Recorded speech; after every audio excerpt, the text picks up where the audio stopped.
هيا برا قلنا السلام عليكم الناس الكل، مرحبا بكم في فيديو جديد باش نعطيكم فيه موعد وتوقيت والقنوات الناقلة بالنسبة لمباراة النجم الرياضي الساحلي ومستقبل المرسى في الجولة 26 من الرابطة المحترفة التونسية الأولى لكرة القدم. يا جماعة باش نعطيكم التفاصيل كلها، مقبل هذايا ما تنساوش تحطوا لايك، تشتركوا في القناة وتفعلوا الجرس، وبارك الله فيكم الناس الكل على الدعم المستمر للقناة.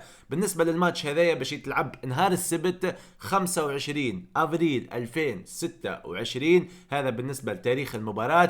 وقت المباراه باش تنطلق في تمام الساعه 3:30، يعني 3:30 متاع العشية بتوقيتنا في تونس. بالنسبة للملعب، هو ملعب الأولمبي بسوسة، ملعب الخاص بالنجم الرياضي الساحلي، والنجم الساحلي أكيد مطالب بالانتصار في المباراة هذه. طبعا هذا بالنسبة للتفاصيل على المباراة، ما زال فقط إلا القنوات الناقلة اللي طبعا موضوعها معقد شويه، لانه ما زالت الوطنيه ما اعلنتش نهي قناه باش تنقل المباراه هذه، ولكن بنسبه كبيره ان المباراه هذه باش تكون منقوله اما على الوطنيه واحد اما على الوطنيه اثنين. واذا في صوره ما يعني بنسبه ضعيفه برشا ما تمش نقل المباراه هذه على قنوات الوطنيه التونسيه، باش تكون منقوله يعني بطريقه مدفوعه ولكن بشكل مؤكد عبر منصه ديوان سبور.